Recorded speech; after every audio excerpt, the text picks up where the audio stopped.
what pathways are to be taken. Let's say, okay, somebody says you the recipe, you have to just solve UWorld, Pathoma, and blah blah blah. You just attend the classes, solve the MCQ modules, and you are done for that.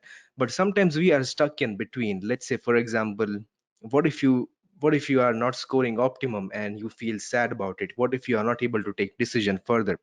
So those kind of obstacles are never addressed in our life. So I'm greatly honored to be given this opportunity to discuss about like how mental health is very important for us.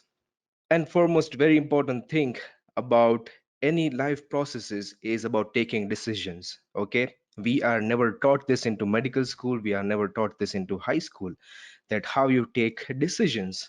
And I feel that this is the most important part, be it USMLE, be it any other medical decision, or be it your life decision. As once you take the decision, okay, you took a decision, okay, I just want to pursue NEET, I just want to pursue USMLE, I just want to pursue lab. Okay, whatever decision you have to take, okay, this is your life decision, because that's going to set up whatever you do in your future. Okay, and that decision is always yours.